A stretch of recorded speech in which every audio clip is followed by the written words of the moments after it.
안녕하세요. 네, 주일날 뵈니까 최종 합격자를 보는 것 같아서 더 반갑습니다. 함께 기도하시겠습니다.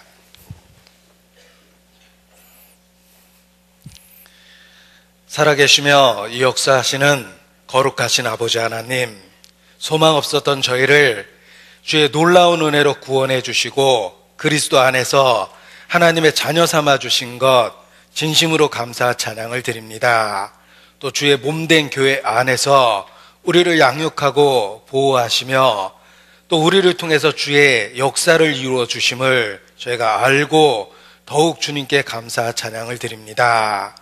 주의 은혜로 한 주간 말씀을 전할 수 있는 소중한 기회를 가졌습니다. 한 영혼 한 영혼 끝까지 붙잡아 주시고 결코 이루어지지 않도록 주의 은혜로 인도해 주시기를 더욱 간절히 주님께 기도합니다. 주 예수를 믿으면 너와 내 집에 구원 얻으리라는 약속의 말씀이 우리 각 가정에 이루어져서 이 마지막 때에 주님을 가장으로 섬기며 살 수 있도록 은혜를 베풀어 주시기를 주님께 기도합니다. 끝까지 말씀을 들은 영혼들 기억해 주시고 강권하시며 변화와 생명을 주시기를 주님께 기도합니다. 또 이 시간 신앙의 핍박 가운데 있는 분들, 또 영육간의 고통 가운데 있는 분들을 위해서 주님 앞에 기도합니다. 주의 위로의 손길로 붙잡아 주시고 모든 환난을 넉넉히 이길 수 있도록 주의 능력으로 도와주시기를 주님께 부탁을 드립니다. 매일의 삶에서 승리하며 고난 중에도 주에 대한 신앙을 잃지 않도록 주님 지켜주시고 때마다 일마다 우리의 삶을 통해 주의 영광을 나타내 주시기를 더욱 간절히 기도합니다. 또 선교 일선에서 수고하시는 선교사님들의 사역과 가정을 위해서도 기도합니다. 우리가 누리고 있는 좋은 것들을 누리지 못하는 만큼 더 좋은 은혜로 채워주시고 그 수고가 결실할 수 있도록 주의 권능으로 역사해 주시기를 이 시간 한 마음으로 기도합니다. 오늘 이 시간 우리 각 사람을 붙잡아 주시고 필요한 대로 교훈해 주시며 구원의 확신 가운데 주님께 영광 돌리며 살 수 있도록 주님 인도해 주시기를 주님께 더욱 간절히 기도합니다. 우리 가운데 역사하시는 주께 모든 것을 의지합니다. 성령의 나타남과 능력 가운데 함께 하시며 이 시간 하나님의 영광만을 우리 모두에게 나타내 주시옵소서. 주께 의지합니다. 주님만 바라보며 고마우신 우리 구주 예수님 이름으로 기도합니다. 아멘. 네, 성경 요한복음 5장 39절 말씀부터 보시겠습니다. 요한복음 5장 39절.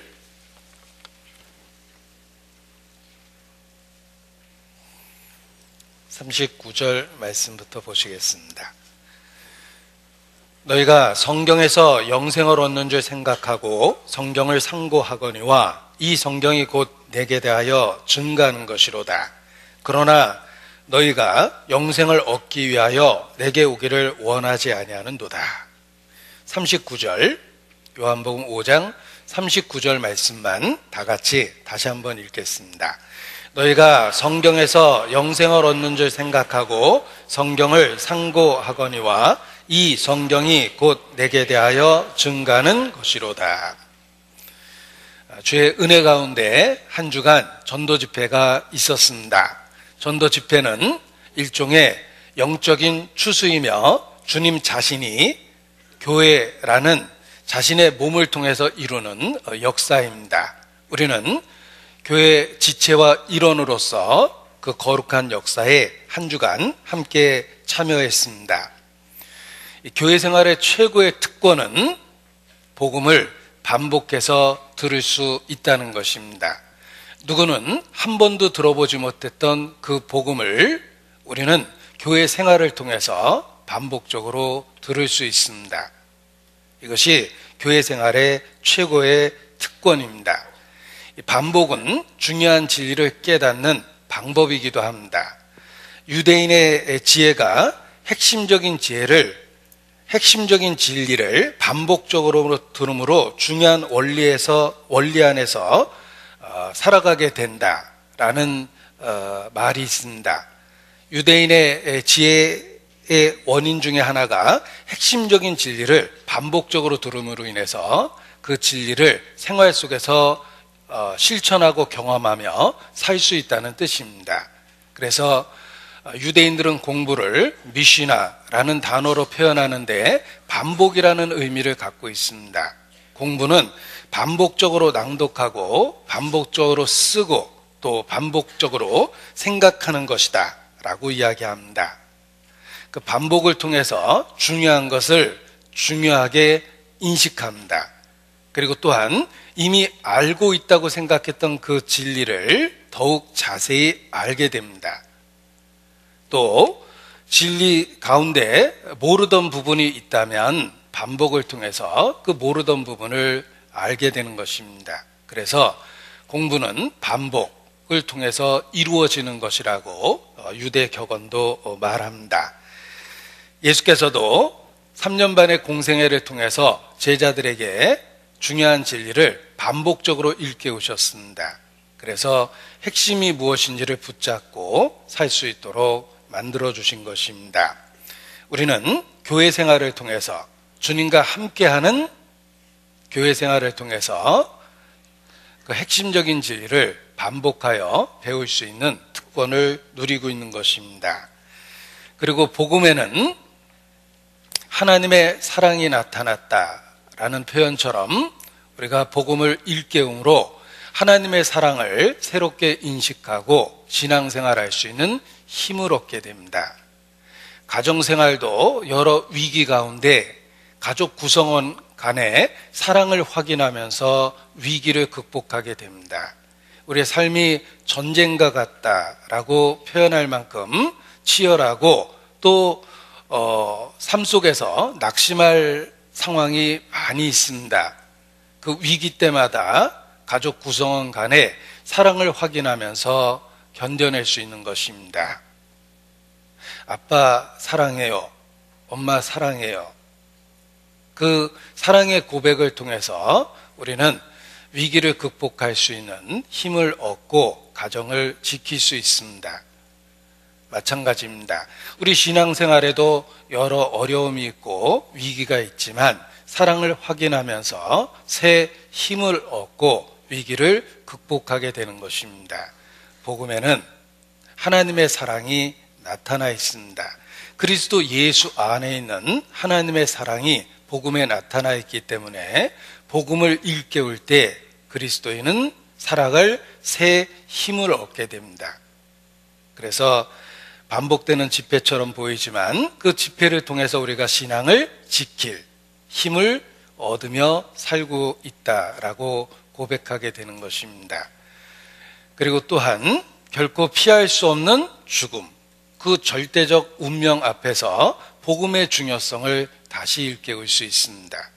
죽음, 절대적이다. 그리고 또 창조주 앞에 겸손할 수밖에 없는 이유는 불예측하다는 것입니다. 우리는 매일의 삶에서 혹 마지막일 수 있는 하루를 살아가고 있습니다. 그것은 창조주 앞에 우리를 겸손케 하는 진리이며 우리에게 무엇이 중요한지를 생각하게 하는 진리입니다. 죽음을 생각해 보십시오. 우리에게 무엇이 중요합니까? 영혼보다 더 소중한 것은 없고 영혼의 문제와 관련된 복음이 얼마나 우리에게 가치 있고 의미 있는지를 더욱 깨닫게 되는 것입니다. 죽음을 생각할 때 우리는 복음의 중요성을 깨닫고 더욱 복음을 붙잡고 살아가게 되는 것입니다. 그리고 교회 생활 중에 복음을 반복해서 들을 수 있기 때문에 혹 아직 구원에 이르지 못한 자가 확실하게 구원받을 수 있는 또 한 번의 기회를 갖게 됩니다. 성경은 경고합니다. 의인 중에 악인이 있다고 경고합니다. 알곡 중에 가라지가 있고 곡식 중에 쭉정이가 있으며 그물에 담긴 좋은 물고기 가운데 나쁜 물고기가 섞여 있습니다. 우리가 다 슬프지만 알곡은 아닙니다. 혹 우리 중에 구원에 이르지 못한 자도 있다는 것입니다. 그래서 서로 돌아보아 혹 구원에 이르지 못하는 자가 있을까 두려워하라고 성경은 경고하고 있습니다. 예수님께 직접 배운 12제자, 그 중에 하나는 사탄, 가롯 유다였습니다. 예수님의 제자 중에도 12 중에 하나였다면 우리가 아무리 복음적이라고 자부해도 우리 중에도 적어도 12 중에 하나는 가짜라는 것입니다. 아직 구원에 이르지 못한 자도 복음을 반복해서 들을 수 있기 때문에 또 한 번의 기회를 갖는 것입니다. 예수께서도 제자들을 보시며 내가 일러준 말로 너희가 깨끗하나 다는 아니니라 이렇게 말씀하셨습니다. 이는 예수를 팔 가롯 유다를 가리켜 하신 말씀이라 라고 기록되어 있습니다. 너희가 깨끗하나 다는 아니니라. 아마도 그 순간에 가롯 유다를 쳐다봤을 겁니다. 우리 중에도 혹 구원에 이르지 못한 자가 있기 때문에 전도 집회를 통해서 또 한 번의 기회를 갖게 되는 것입니다. 너희가 믿음 안에 있는가? 내 자신을 시험하고 확증하라. 그리스도께서 너희 안에 계신 줄 스스로 알지 못하면 버려온 자니라. 성경은 단호하게 경고하고 있습니다. 그래서 매번의 집회를 통해서 자신의 정체성을 확인할 수 있는 소중한 기회를 갖게 되는 것입니다. 보이는 것은 나타난 것으로 말미암아 된 것이 아니니라 라는 말씀처럼 우리가 말씀을 전할 때 보이지 않는 주 성령께서 함께 하셨기 때문에 또 한 번의 기회를 갖게 되고 말씀에 대한 감동과 깨달음을 갖게 되는 것입니다. 우리가 말씀을 전하면서 주님은 정말 약속하신 것처럼 우리와 함께 하시는구나 라는 것을 경험할 수 있습니다. 주님은 또한 자신의 지체, 교회 각각의 일원을 동원해서 말씀이 전해질 수 있는 기회를 주십니다. 보이지 않는 곳에서 많은 지체들이 협력하고 기도했기 때문에 또 한 번의 소중한 기회를 가진 것이라고 생각합니다. 그래서 매번 추수 때마다 하나님께 감사하는 것이 마땅한 것처럼 교회가 또 한 번의 집회라는 소중한 기회를 가질 때마다 더욱 하나님께 감사하고 찬양하는 것이 마땅합니다. 오늘도 우리가 한 주간에 함께 나눴던 복음과 관련해서 계속해서 말씀을 드리고자 합니다. 이 성경은 참 방대합니다. 66권입니다. 1189장입니다. 수없이 많은 등장인물이 있습니다. 이 방대한 성경 속에서 핵심을 본다는 것은 참 어려운 것입니다. 하나님은 그 핵심적인 진리를 우리에게 가르쳐 주시기 위해서 사실 세심한 배려를 했습니다. 그래서 중요한 메시지가 반복될 수 있도록 해주셨고, 또 하나는 핵심적인 진리를 중간중간 확실하게 정리하고 요약하셨습니다. 그래서 성경학자들이 성경을 분석한 결과 성경은 집약적 계시의 원칙으로 기록됐다, 이런 표현을 씁니다. 제가 지금 어려운 말을 썼기 때문에 혹 뭔 말 하나라고 생각하실지 모르겠지만 제가 표현하고자 하는 말이 잘 요약되어 있습니다. 성경은 집약적 계시의 원칙으로 기록됐다라고 이야기합니다. 그것은 핵심적인 진리를 한 구절로 명확하게 요약하거나 또는 한 장을 통해서 세부적으로 설명하시거나 중요한 진리를 중간중간 요약해놨다는 뜻입니다.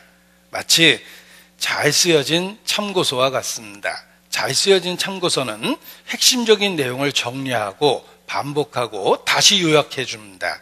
그래서 공부를 할 때 무엇이 중요한지를 알면서 공부할 수 있도록 만들어 줍니다. 성경이 그렇습니다. 꽤 방대한 이야기가 기록되어 있지만 성경은 핵심적인 진리를 볼 수 있도록 중간중간 요약했다는 것입니다. 그래서 집약적 계시의 원칙이다. 중요한 진리가 요약돼서 표현되어 있다라는 표현을 쓰는 것입니다. 대표적인 한 구절을 예로 든다면 바로 요한복음 3장 16절입니다. 천국 가는 버스가 독자 노선이라는 거 알고 계시죠? 천국 가는 버스는 딱 하나입니다. 1324번 버스만 천국에 갈 수 있습니다. 다른 버스 타시면 큰일 납니다. 천국 가는 버스는 1324번 버스입니다. 보십시오. 하나님이 세상을 이처럼 사랑하사 독생자를 주신 걸 믿어야 됩니다. 이거 못 깨닫는 분도 역시 주일학교 집회 쪽으로 내려가시는 게 좋을 것 같아요. 하나님이 세상을 이처럼 사랑하사 독생자를 주셨으니 누구든지 예수 믿으면 멸망하지 않고 영생을 얻으리로다. 요한복음 3장 16절, 널리 알려진 말씀입니다. 어렸을 때는 주일학교 행진곡이었습니다. 아마 수천 번은 불렀을 겁니다. 하나님이 세상을 이처럼 사랑하사 독생자를 주셨으니 이는 저를 믿는 자마다 멸망치 않고 영생을 얻게 하려 하심이라. 핵심입니다. 놀랍게도 성경 전체가 말하고 있는 진리를 한 구절로 표현한 것입니다. 하나님은 핵심이 무엇인지를 우리에게 정확하게 요약해서 강조해서 알려주고 계시다는 것입니다. 그래서 때로는 한 구절 속에 아주 중요한 진리가 요약돼서 선포되어 있습니다. 집약적 계시의 원칙이다 라는 말로 표현한 것입니다. 성경 기록한 방식이 그렇습니다. 그런데 오늘 본문으로 읽은 요한복음 5장 39절도 역시 한 구절 속에 핵심적인 진리를 다 담아두셨습니다. 너희가 성경에서 영생을 얻는 줄 생각하고 성경을 상고하거니와 이 성경이 곧 내게 대하여 증가하는 것이로다. 성경에서 영생을 얻습니다. 영생, 영원한 생명, 어제 말씀드린 것처럼 인생의 목적입니다. 영생을 얻지 못하면 지금까지 어떻게 살았든 인생을 철저히 낭비하고 산 겁니다. 스티브 잡스는 자기 분야에서 성공했습니다. 그러나 하나님하고의 관계가 잘못되어 있기 때문에 인생을 헛되게 산 겁니다. 본인도 후회 속에서 마지막 생애를 맞이했습니다. 뭔가가 잘못되어 있는데 어디서부터 잘못됐는지 모르는 혼란함 속에서 죽음을 맞이했습니다.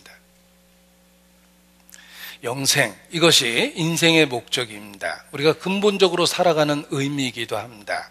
현세의 삶은 영원한 것과 관계되어 있기 때문에 연장선상에 있고 가치가 있는 것입니다. 그런데 이렇게 중요한 영생을 어떻게 얻을 수 있는가?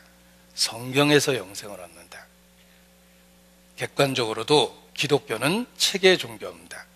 국가는 헌법 위에 세워져서 유지되는 것처럼 기독교는 성경 위에 세워져서 유지되고 있습니다. 기독교를 공격하는 법은 쉽습니다.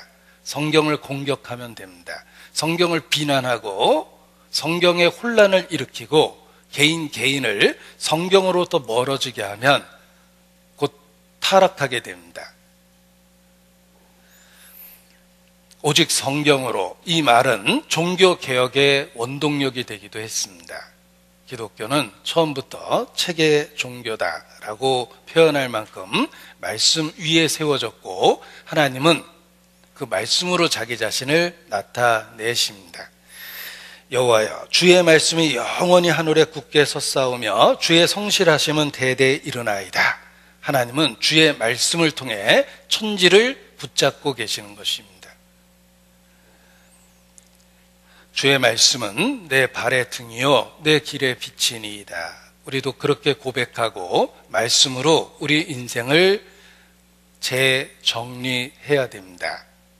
성경에서 영생을 얻습니다. 참된 기독교인은 말씀을 중요시 여기고 말씀을 소중히 여기고 가까이 합니다. 타락된 기독교인은 형식과 의식에 치중하며 말씀으로부터 멀어집니다. 역사가 증가합니다. 말씀을 가까이 할 때 기독교는 부흥했습니다. 말씀으로부터 멀어질 때 기독교는 타락했습니다. 우리 시대에는 짧은 설교가 기독교의 타락을 가져왔다, 이렇게 이야기합니다. 역사를 공부해 보면 우리 시대 20-30분짜리 설교는 기독교 역사 속에서 없었습니다. 혹 1600년, 1700년도 핍박 속에서도 순교당하면서까지 신앙을 지켰던 그분들의 책들을 읽어보셨습니까? 현장에서 설교됐던 걸 받아 적은 건데 그것을 설교했을 때 적어도 2시간 이상 설교했다는 뜻입니다. 그런데 우리 시대에 설교가 짧아지기 시작하면서 기독교가 타락하기 시작했던 것입니다. 꽤 오랫동안 교회를 다니지만 제자리 걸음한 것처럼 하나님에 대해서 무지하고 말은 예수님 믿는다고 고백하지만 예수 믿는 게 뭡니까? 라고 얘기하면 5분도 설명 못하는 그런 사태가 벌어진 것입니다. 짧은 설교가 기독교를 타락시켰다, 이렇게 이야기합니다. 교회라는 말을 생각해 보십시오. 교회라는 말은 하나님의 말씀을 가르치고 배우는 곳이다 라는 뜻입니다. 원래 원어 공부를 해보면 에클레시아라는 원어를 번역한 것인데 구별된 무리라는 뜻을 갖고 있습니다. 그런데 우리말에는 왜 에클레시아를 교회로 번역했을까? 교회의 존재 목적을 일깨우기 위해서 에클레시아라는 말을 우리말로 교회라고 번역한 것입니다. 교회 목적 자체가 하나님의 말씀을 가르치고 전하는 곳이기 때문에 그렇습니다. 예수께서 이르셨습니다. 너희는 모든 족속으로 제자를 삼아 내가 너희에게 분부한 모든 것을 가르쳐 지키게 하라. 교회의 존재 목적입니다. 그래서 가르칠 교자를 쓰고 무리 회자를 써서 교회 이렇게 번역을 한 겁니다. 교회는 하나님의 말씀을 전파하는 곳입니다. preach.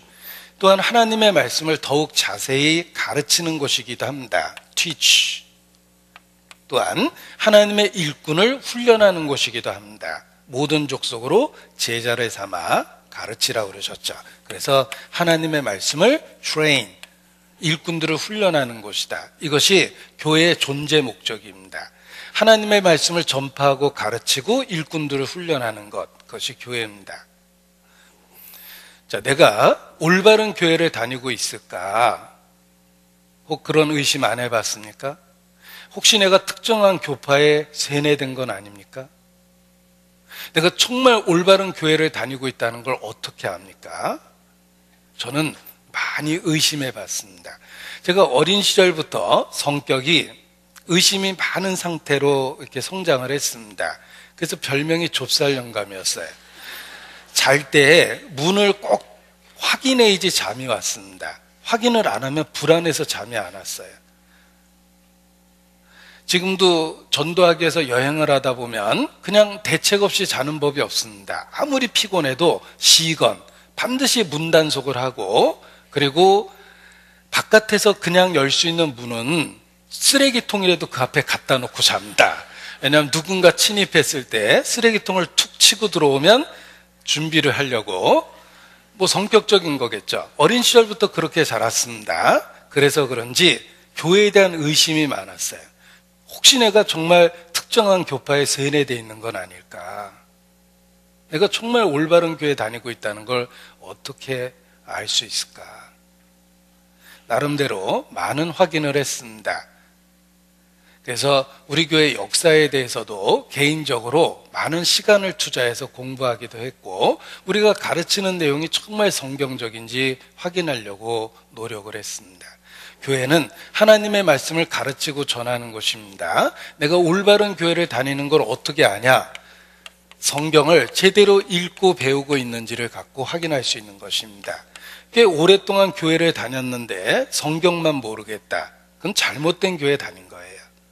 교회는 하나님의 말씀을 가르치고 배우는 곳이기 때문에 그렇습니다. 그래서 올바른 교회 다니고 있다면 성경을 계속해서 배워가고 전과 달라지게 돼 있습니다.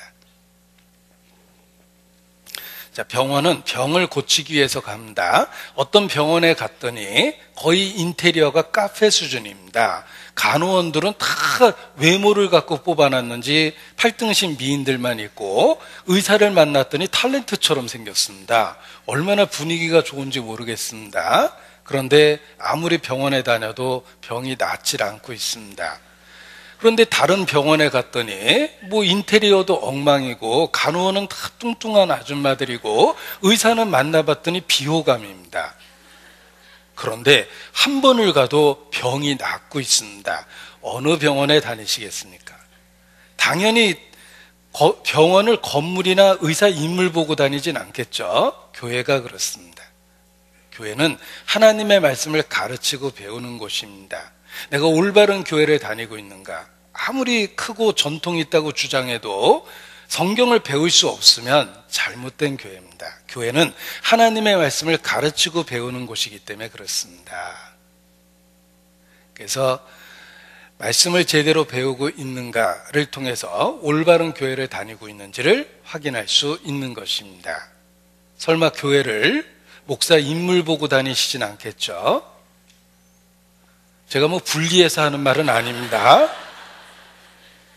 교회는 목사 인물 보고 다니는 게 아니라 성경을 제대로 가르치고 전파하고 일꾼들을 훈련하는가를 통해서 교회를, 어떤 교회를 다닐지를 결정하는 것입니다. 자, 그런데 내가 교회를 통해서 성경을 배우고 있기는 있는데 정말 올바로 배우고 있는 것일까라는 의문도 생깁니다. 왜냐하면 이단도 나름대로 성경 공부를 열심히 합니다. 몇 단계 그래서 끊임없이 성경 공부를 시킵니다. 2단도 성경을 열심히 배우는데 내가 성경을 올바로 배우고 있다는 건 어떻게 알 수 있을까? 확인할 방법이 있습니다. 예수께서 말씀하셨습니다. 이 성경이 곧 내게 대하여 증거하는 것이로다. 성경을 제대로 배우면 예수님을 알고 믿게 되며 예수님을 사랑하게 됩니다. 모든 성경은 예수님을 증거하고 있기 때문에 그렇습니다. 성경을 잘못 배우면 특정한 교파에 대한 추종자가 되며 교주의 맹신적인 추종자가 됩니다. 교파에 대한 충성이나 교주에 대한 충성이 하나님에 대한 충성이 결코 아닙니다. 성경을 잘못 배우면 특정한 교파의 추종자가 되거나 아니면 교주의 추종자가 되어버려요. 잘못 배웠습니다. 성경을 제대로 배우면 예수님을 알게 되고 믿게 되고 예수님을 사랑하게 됩니다. 내가 길이요 진리요 생명이다. 예수님을 자신의 목숨처럼 소중히 여기고 예수님과 분리된다는 생각은 상상할 수도 없는 거예요. 내게서 예수님을 부정해버리면 영적인 자살이에요. 자기 목에 밧줄을 거는 것과 자기 머리에 총을 대고 쏘는 거하고 똑같은 겁니다. 예수님은 생명이거든요. 나는 본능적으로 내 생명을 사랑하듯이 예수님을 사랑할 수밖에 없어요. 내게서 예수님을 빼버리면 죽는 거예요. 예수님은 나의 생명이 되셨습니다. 그런데 한 번도 못 본 그 예수를 어떻게 생명처럼 소중히 여기게 되었을까? 성경이 그렇게 만들어준 거예요. 이 성경이 곧 내게 대하여 증거하는 것이라. 그래서 성경을 올바로 배우면 예수님과 하나가 되게 만들어주고 예수님을 목숨처럼 사랑하게 만들어줍니다. 성경을 올바로 배울 때.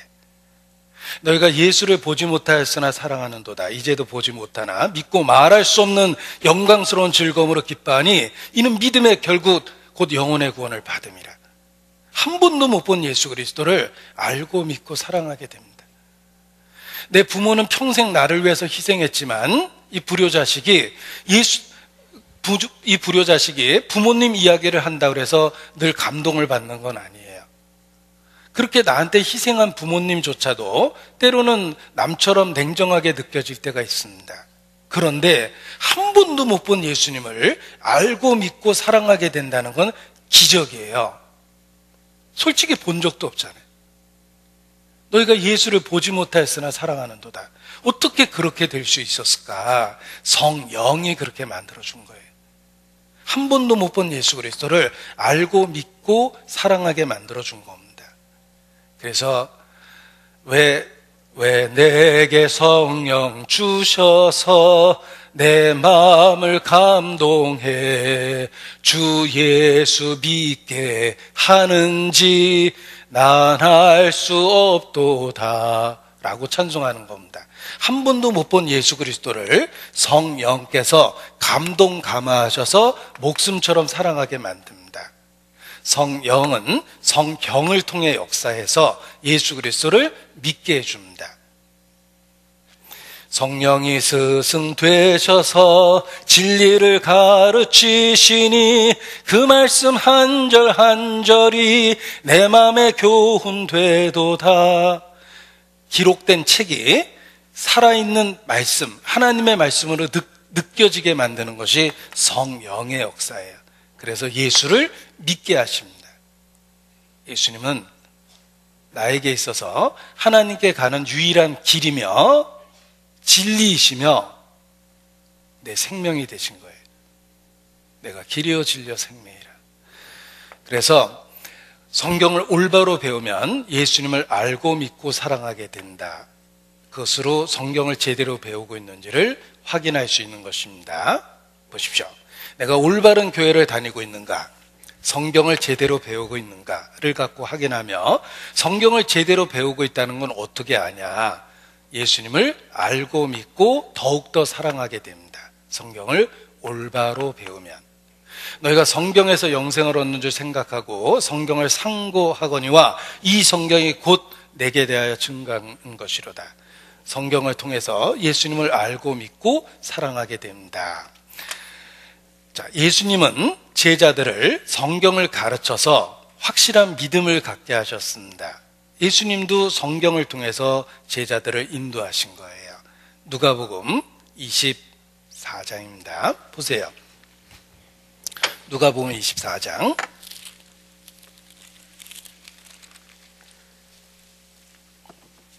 25절, 누가복음 24장 25절. 가라스되 미련하고 선지자들의 말한 모든 것을 마음에 더디 믿는 자들이여. 자, 이 가운데도 있죠. 믿기는 믿는데 더디 믿는 사람이 있습니다. 더디 믿는 자들이여. 그런데 이 더디 믿는 사람들에게 예수께서 어떻게 하셨을까? 핵심을 가르쳐 준다. 26절, 핵심이죠. 그리스도가 이런 고난을 받고 자기 영광에 들어갈 것이 아니냐. 이것이 핵심입니다. 사도신경 달달달 외워보면 그리스도의 고난과 영광이에요. 보십시오. 성경의 핵심은 예수님이며 예수님의 고난과 영광, 죽음과 부활, 예수님의 낮아지심과 높아지심, 이렇게 여러 가지로 표현하는데 이것이 성경의 핵심이라는 거예요. 그리스도의 고난과 영광입니다. 27절을 같이 읽겠습니다. 이에 모세와 및 모든 선지자의 글로 시작하여 모든 성경에 쓴 바 자기에 관한 것을 자세히 설명하시니라. 더디 믿는 그들에게 성경을 더욱 자세히 설명해 주셨습니다. 자기에 관한 것을, 모든 성경이 예수님에 대한 것이라는 것을 자세히 설명해 주셔서 확실한 믿음을 갖게 하신 것입니다. 우리 가운데 더디 믿는 사람이 있습니다. 자세히 성경을 배우면 결국은 확실한 믿음을 갖게 됩니다. 성경이 믿음을 만들어주는 거예요. 믿음은 들음에서 나며 들음은 그리스도의 말씀으로 말미암았느니라. 진리의 말씀으로 우리를 낳으셨느니라. 말씀을 통해서 확실한 믿음을 갖게 하시는 것입니다. 기억하십시오. 모든 성경은 예수 그리스도를 증거합니다. 44절도 마찬가지죠. 44절 또 이르시되 내가 너희와 함께 있을 때에 너희에게 말한 바 곧 모세의 율법과 선지자의 글과 시편에 나를 가리켜 기록된 모든 것이 이루어져야 하리라 한 말이 이것이라. 모든 성경을 모세의 율법, 선지자의 글, 시편 이렇게 분류한 겁니다. 한마디로 모든 성경이죠. 그 모든 성경은 나를 가리켜 기록된 것이다. 예수님을 가리켜 기록된 것입니다. 모든 성경은 예수님을 증거합니다. 그래서 성경을 올바로 배우면 예수님을 알고 믿고 사랑하게 된다라고 말씀드릴 수 있습니다. 보십시오. 그래서 예수께서 이르시기를 이 성경이 곧 내게 대하여 증거하는 것이로다. 성경이 온통 예수님에 대한 이야기라는 걸 선언하셨습니다. 이 성경이 곧 내게 대하여 증거하는 것이다. 그렇습니다. 예수님을 증거합니다. 자, 성경 해석의 비법입니다. 성경 해석을 할 수 있는 비법입니다. 모든 페이지에서 예수님을 찾으라. 모든 장과 절에서 예수님을 찾고 모든 책에서 예수님을 찾고 모든 페이지에서 예수님을 찾으라. 모든 성경은 예수님에 대한 이야기입니다. 성경 해석의 비법이에요. 어떤 페이지를 열든 예수님과 직접 간접적으로 관련되어 있다는 것입니다. 자, 아브라함 링컨에 대한 전기를 읽었습니다. 꽤 두꺼운 책인데 어떤 페이지를 열어도 아브라함 링컨과 관련되어 있습니다. 왜냐하면 그 책은 아브라함 링컨의 전기거든요. 이순신 장군의 전기를 읽었습니다. 어떤 페이지를 읽든 이순신 장군과 관련이 있기 때문에 거기 기록되어 있는 겁니다. 그 책은 이순신 장군에 대한 책이거든요. 마찬가지입니다. 성경은 한마디로 예수님에 대한 이야기예요. 그래서 창세기로부터 요한계시록에 이르기까지 1189장 수없이 많은 사건과 인물들의 이야기, 그 속에 예수님이 있습니다. 모든 페이지에서 예수 그리스도를 찾으라. 이것이 성경 해석의 비법입니다. 성경은 예수님을 증거하기 위해서 기록되었기 때문에 그렇습니다. 자, 서양 사람들이 성경의 핵심을 한 단어로 표현했는데 Jesus is the answer. 예수가 답이다. 이렇게 표현합니다. 성경은 한마디로 예수님을 이야기하고 있다는 거예요. Jesus is the answer. 예수가 답이다. 그래서 참된 기독교는 예수님 자신이다. 이렇게 표현합니다. 영어로 읽어보면 뉘앙스가 훨씬 강해지는데 Christianity is Christ. 기독교는 한마디로 그리스도다. 우리가 기독교라고 이야기하는데 기독교의 기독이 무엇일까? 기독교의 기독이 무엇일까? 죄송합니다. 주관식으로 물어봐서. 한자로 써보면 턱이자에 감독할 독자예요. 그런데 한자로 써봤지만 뜻이 안 통하죠. 그 이유는 크라이스트, 그리스도라는 외국어를 한문으로 음역했기 때문에 그렇습니다. 그러니까 기독교의 기독은 그리스도라는 외국어를 한문으로 음을 딴 거예요. 그러니까 의미가 안 통하죠. 기독교는 그리스도교 이런 말이며 우리는 예수님을 그리스도라고 믿죠. 그러니까 예수교 다 같은 뜻입니다. 기독교, 그리스도교, 예수교 다 같은 말이에요. 어떤 분은 나는 사과는 좋아하는데 애플은 싫어 이렇게 얘기하는데 그것은 코미디의 재료입니다. 사과나 애플이나 똑같은 말이거든요. 기독교나 그리스도교나 예수교나 똑같은 말이에요. 기독은 한자로 그리스도라는 뜻이거든요. 우리는 예수님을 그리스도라고 믿죠. 예수교, 그리스도교, 기독교 이렇게 이야기합니다. 우리가 믿는 진리를 기독교라고 표현하는 것은 핵심이 그리스도를 믿는다 이런 뜻이에요. 근데 이 그리스도라는 말이 외국어죠. 헬라어입니다. 그리스 언어입니다. 히브리 유대인들의 언어로는 메시아라고 합니다. 그래서 메시아를 헬라 말로 그리스도라고 이야기하고 우리말로 번역하면 구세주 이렇게 되는데 문자 그대로 번역하면 기름을 부은 자 이런 뜻입니다. 그래서 영어로 the anointed 이렇게 표현하는데 그리스도라는 말이 기름을 부은 자라는 뜻이에요. 메시아, 기름을 부은 자. 구약시대에는 하나님이 직분을 주실 때는 기름을 부어서 성령으로 부어주신다는 뜻인데 직분을 주셨습니다. 하나님이 기름을 부어 직분을 주시는 것은 딱 세 종류입니다. 왕, 제사장, 선지자. 이 세 가지 경우에 기름을 부어서 직분을 줍니다. 그래서 그리스도라는 말을 공부해 보면 영생은 유일하신 참 하나님과 그의 보내신 자 예수 그리스도를 아는 것이니이다. 예수께서 그리스도라는 걸 알아야 된다는 뜻인데 그리스도라는 말을 분석을 해보면 이렇습니다. 헬라어라고 그랬죠. 히브리 말로는 메시아, 문자 그대로 번역하면 기름 부음을 받은 자, the anointed 이렇게 번역하는데 구약 시대에는 기름을 붓는 직분은 세 종류예요. 선지자, 제사장, 왕입니다. 나는 예수님을 그리스도라고 믿는다는 말은 예수님은 나에게 하나님의 말씀을 가르쳐 주신 선지자요. 나를 죄를 해결하고 하나님께 데려가는 제사장이며 내 인생의 주권을 갖고 계시는 나의 주인, 통치자, 왕이시다 이런 뜻이에요. 나는 예수님을 그리스도라고 믿습니다. 예수님은 나의 선지자며 제사장이며 왕이십니다. 이런 고백이에요.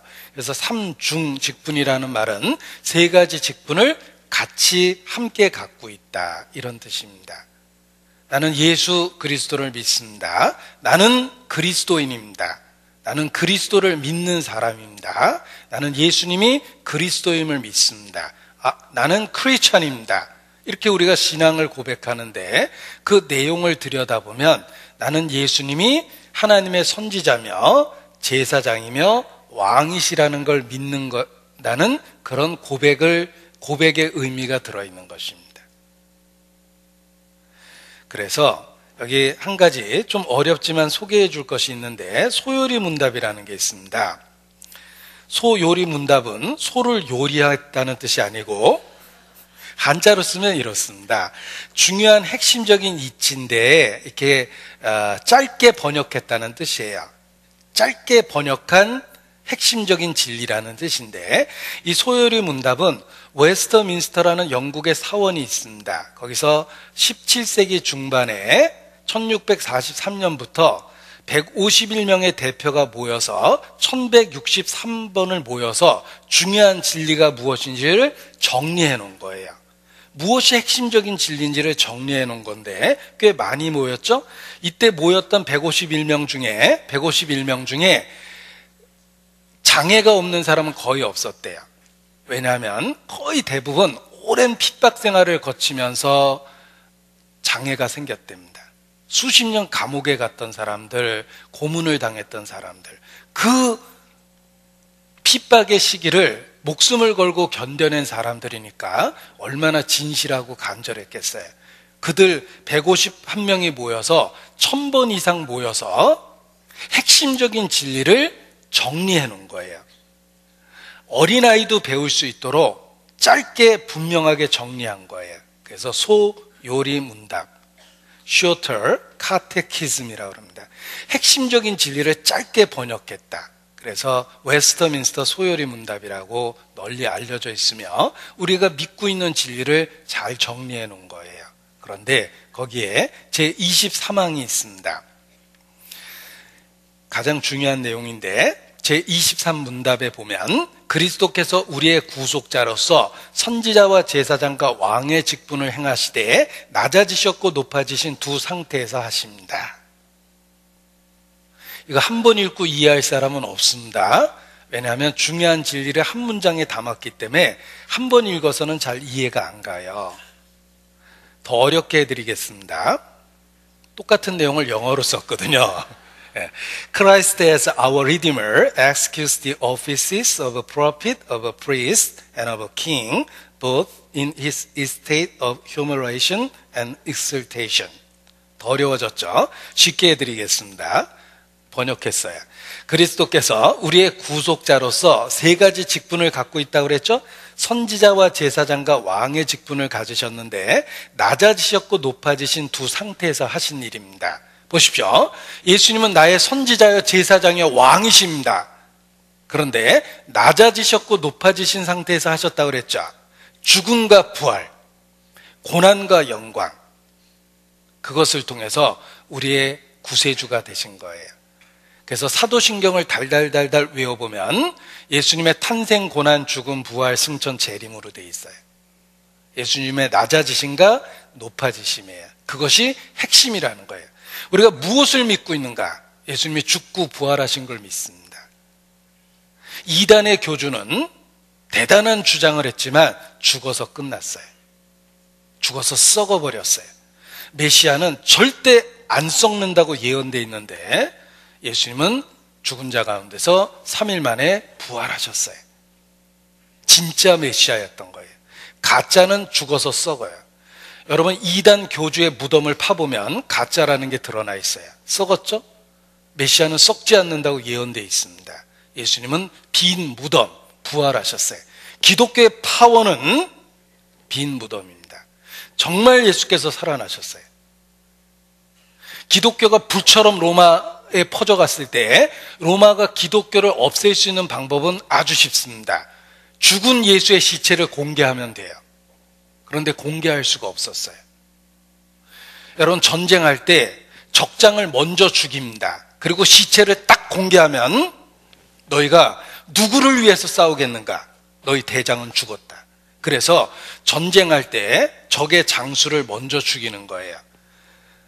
이라크를 침공했을 때 후세인부터 처형했죠. 시체를 딱 공개했어요. 이제 너희가 누구를 위해서 싸우겠느냐? 이겁니다. 그래서 우리나라도 혹시 남북한의 전쟁이 일어나면 김정은부터 참수하겠다고 작전을 세운 거예요. 김정은의 시체를 딱 공개하면 누구를 위해서 싸우겠는가예요. 로마가 기독교를 무너뜨릴 수 있는 방법은 죽은 예수의 시체만 공개하면 돼요. 공개할 수가 없었어요. 진짜 부활했거든요. 예수님이 부활하셨다는 건 예수님의 모든 가르침이 사실이란 뜻이에요. 이단은 죽으면 끝이거든요. 예수님은 진짜 부활하셨어요. 부활하심을 통해서 자신의 가르침과 주장이 하나님으로부터 왔다는 걸 입증한 겁니다. 예수께서 말씀하셨습니다. 내 말로 인하여 믿지 못하겠거든 내가 하는 그 일을 인하여 나를 믿으라. 그리하면 내 안에 아버지께서 계신 걸 너희가 깨달아 알리라. 정말 하나님이셨어요. 독생자, 하나님이 육체를 갖고 정말 이 땅에 오신 분이었어요. 부활하셨거든요. 예수님은 낮아지시고 높아지셨어요. 부활하심을 통해서 자신이 구세주라는 걸 입증했습니다. 우리도 예수님을 구세주로 영접하고 고백하게 됩니다. 예수님은 나의 선지자예요. 하나님의 말씀을 내게 가르쳐 주셨어요. 제사장이에요. 내 죄를 해결하고 하나님께로 인도하십니다. 예수님 손을 붙잡고 천국문을 건너 하나님 앞에 설 수 있어요. 예수님은 제사장이거든요. 그리고 나의 왕이세요. 내 인생을 다스릴 나에 대한 권리를 갖고 계세요. 난 예수님을 그리스도라고 믿습니다. 예수님이 부활하셨기 때문에 그래요. 모든 성경은 예수님을 증거하는 것입니다. 우리는 성경을 통해서 이와 같이 예수님이 그리스도라는 걸 믿을 수 있는 것입니다. 자, 정리해 보겠습니다. 성경이 꽤 복잡해 보이지만 성경은 한마디로 예수 그리스도를 증거하고 있다. 예수께서 그리스도라는 걸 증거하는 것인데, 예수 믿는다라는 말은 예수님이 누구시며 예수님이 무슨 일을 하셨는지를 믿는 것입니다. 이것이 예수 믿는다는 내용이에요. 어려운 말로 예수님의 인격을 믿어야 되고 예수님의 사역을 믿어야 된다고 그래요. 예수 믿는다는 말은 예수님의 인격과 사역을 믿는 것이다 라고 어렵게 표현하는데, 쉽게 말하면 예수님이 누구신지 알아야 되고 무슨 일을 하셨는지 알아야 돼요. 예수께서 제자들에게 물어보셨습니다. 너희는 나를 누구라 하느냐? 시몬 베드로가 대답하여 가로되 주는 그리스도시요 살아계신 하나님의 아들이시니이다. 바요나 시몬아, 내가 복이 있다. 이것을 내게 알게 하니는 혈육이 아니요 하늘에 계신 내 아버지니라 라고 말씀하셨어요. 너희는 나를 누구라 하느냐? 예수님은 하나님의 독생자, 하나님이 사람이 되신 분이에요. 그래서 신인이라는 한자로 표현했죠. 하나님이 사람이 되셨다. 이것을 하나님의 아들이다 이렇게 표현하는 거예요. 천지를 지은 창조주, 만유보다 크신 하나님이 육체를 갖고 이 땅에 오셨어요.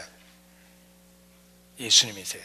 그래서 바람과 풍랑을 잔잔케 하셨고 죽은 자를 살렸고 병든 자를 고쳤으며 죽었다가 살아나셨어요. 진짜 하나님이셨던 거예요. 예수님은 하나님이 사람이 되신 분입니다. 그가 무슨 일을 하셨냐면 다 이루었다. 영원한 속죄를 이루사 단번에 성소에 들어가셨습니다. 예수 믿는다는 말은 하나님이 사람이 되셔서 영원한 속죄를 이루셨다는 것을 믿는 것입니다. 예수님은 하나님이 사람이 되신 분입니다. 성경을 통해서 예수님에 대한 기록을 살펴보면 끊임없이 예수님은 자기 자신에 대해서 집중합니다. 자신에 대해서 선언하고 자신을 진리라고 이야기합니다. 보통 사람은 진리를 가르쳐 준다고 그러거든요. 그런데 예수님은 자신이 진리 그 자체다라고 이야기했어요. 예수님은 끊임없이 자기 자신에 대해서 집중합니다. 자신이 하나님의 아들이며 자기가 천국문을 열었고 하나님의 나라를 나의 나라라고 표현했고 하나님을 믿어야 된다는 말을 나를 믿으라는 말로 요구했고, 또한 하나님에 대한 사랑을 자기를 사랑하는 것이 하나님을 사랑하는 거라고 이렇게 말씀하셨어요.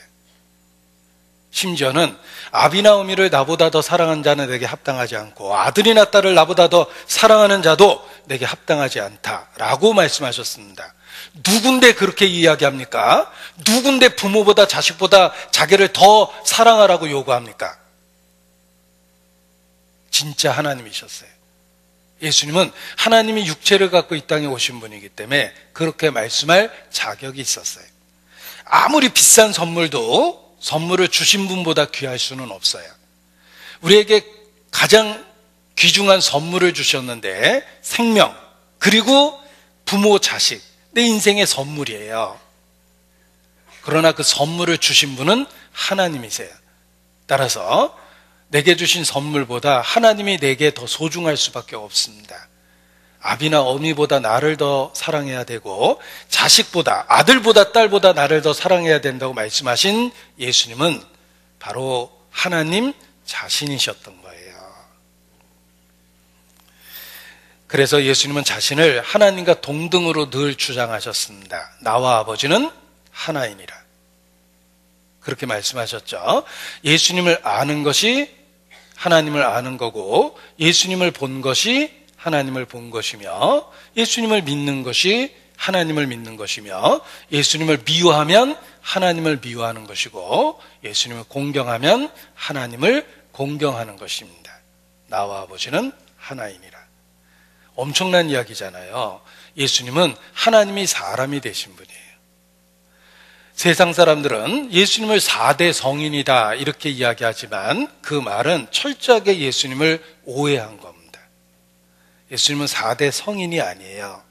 사람하고 비교하면 안 돼요. 너희는 땅에서부터 났고 나는 하늘로부터 났다. 예수님은 하나님 자신이셨어요.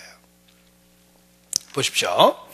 만약에 세상에는 3대 명견이 있다. 독일의 셰퍼트, 그리고 한국의 진돗개, 그리고 서도섭. 자랑스럽습니까? 3대 명견 중에 들어갔는데 그건 사람을 모독한 거예요. 어디 사람을 개에다 비유합니까? 예수님을 4대 성인이라고 그러면 안 돼요. 예수님은 하나님 자신이세요.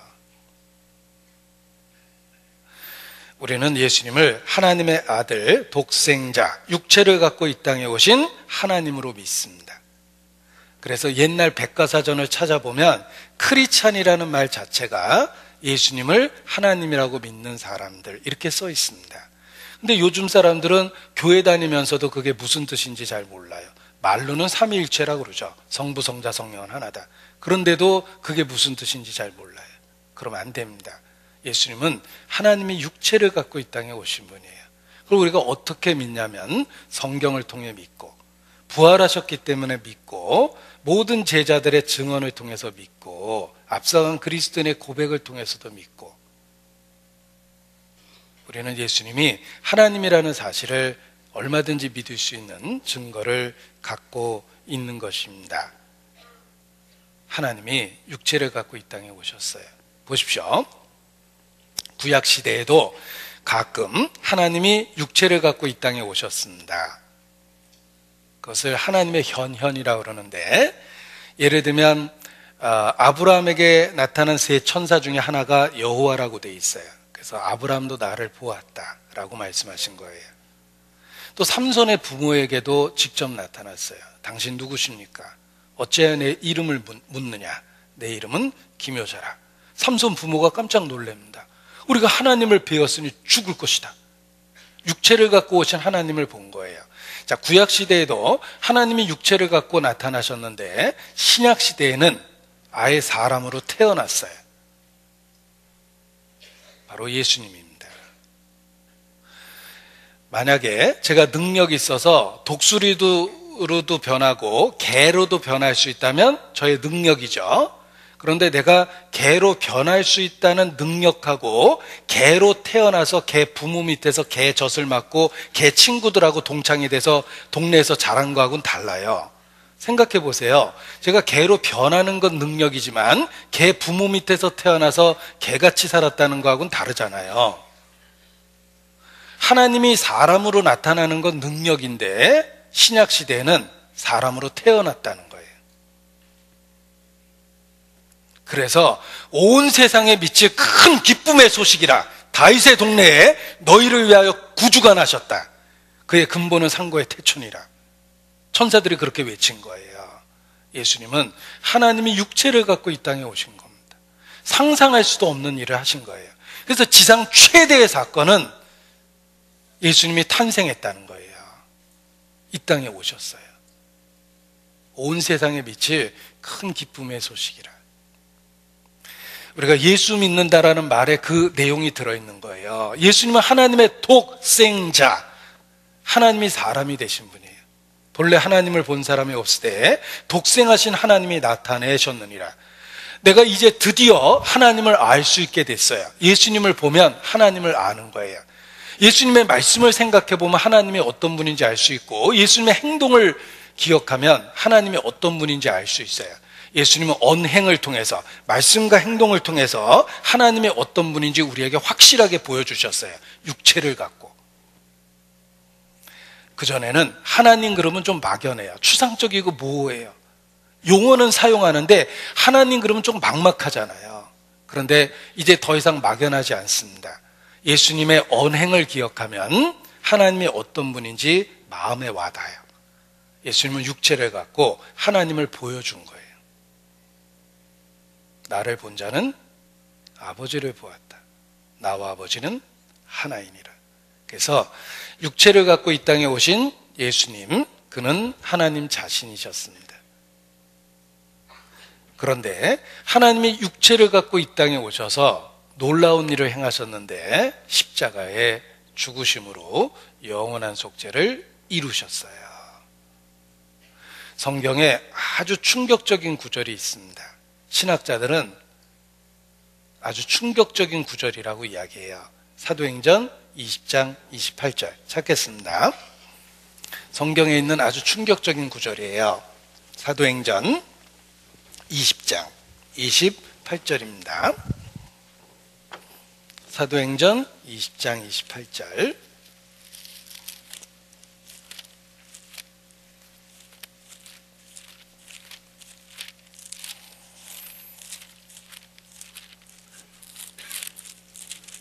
사도행전 20장 28절입니다.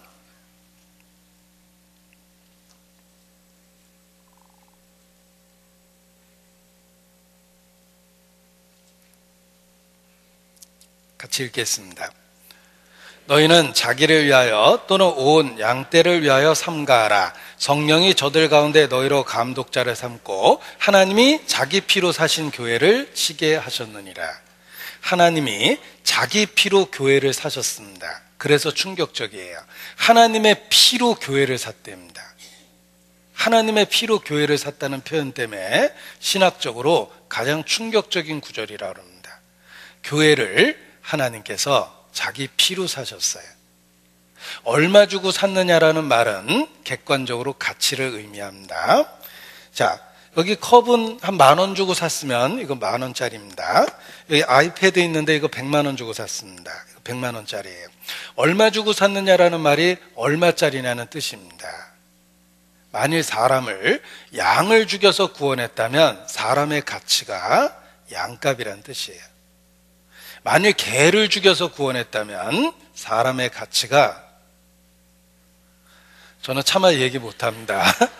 그런데 하나님이 자기 피로 우리를 구원하셨다는 말은 인간의 가치가 얼마나 가치 있는지를 보여준 거예요. 자기 피로 사셨어요. 119에 전화가 왔습니다. 우리 아이가 다 죽어가요라고 막 울부짖더래요. 그래서 출동했더니 아이가 어디 있습니까? 그랬더니 강아지 한 마리를 안고 나오더래요. 우리 아이가 다 죽어가요. 119 대원이 어이가 없었지만 저 강아지가 저분에겐 진짜 소중한가 보다 이렇게 생각하고 꾹 참았답니다. 그래서 병원 응급실에 데려다 줘서 딱 누이니까 의사가 진찰하더니 이거 살리려면 500만 원 듭니다 라고 얘기하니까 개주인이 깜짝 놀래더래요. 이 불경개 개 때문에 500만 원 내놓으라고 그러니까 아유 그럼 그냥 두세요. 가자 뽐이야. 그러고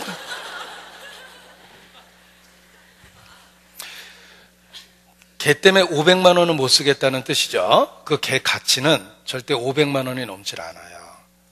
자, 그 집 아이가 아파서 병원에 갔습니다. 의사가 진찰하더니 이 아이 살리려면 1억은 듭니다. 내가 아파트를 팔아서라도 치료비 될 테니까 우리 아이 일단 살려만 주세요. 그럽니다. 그 집 아이는 적어도 1억 원짜리 이상이에요. 하나님이 우리를 구원하기 위해서 자기 피를 희생했다는 말은 인간의 가치를 보여주는 거예요. 그 전에는 내가 솔직히 가치 있는지 잘 몰랐어요. 그러니까 인생을 함부로 산 거예요. 나 같은 거 없어졌다고 해서 역사가 달라지지도 않고 기껏해 한두 사람 울다가 1년만 지나도 잊어버릴 텐데 내 인생에 무슨 의미가 있을까? 산 날만큼 더 살아도 무슨 가치가 있을까? 이렇게 생각하니까 삶이 의미가 없어 보였어요. 그러니까 힘들면 죽어버리고 싶다는 생각밖에 안 들었어요. 그런데 어느 날 나를 구원하신 분이 하나님 자신이라는 걸 알았어요. 비로소 내가 얼마나 하나님 앞에 가치 있는 존재인지를 확실하게 알았어요. 나는 여호와 보시기에 존귀한 자라. 적어도 하나님 보기에 가치 있는 존재라는 거 확실히 알았어요.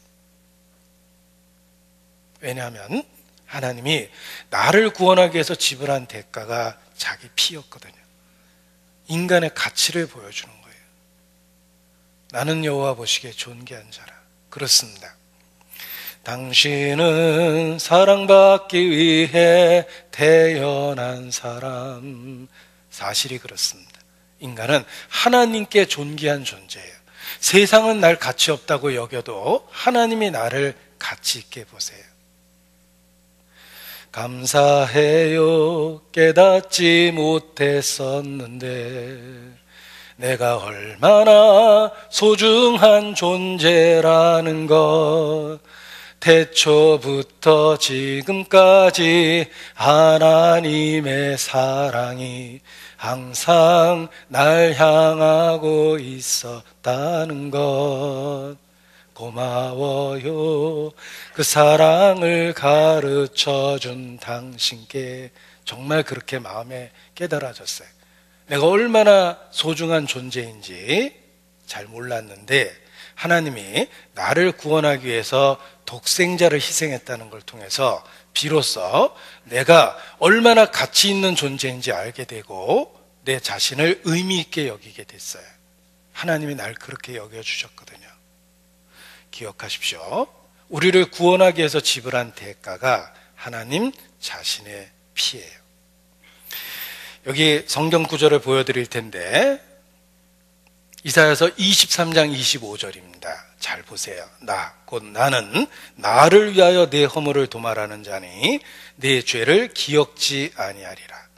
나를 위하여 내 허물을 도말하겠다. 이거 잘 읽으셔야 돼요. 화자가 하나님 자신이에요. 하나님 자신을 위해서 우리 죄를 기억하지 않겠대요. 참 이상한 일이죠.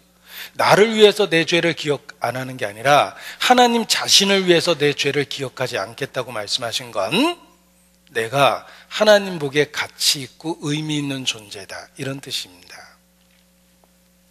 제가 오른손이 마비돼서 예를 들면 병원에 갔다고 해보죠.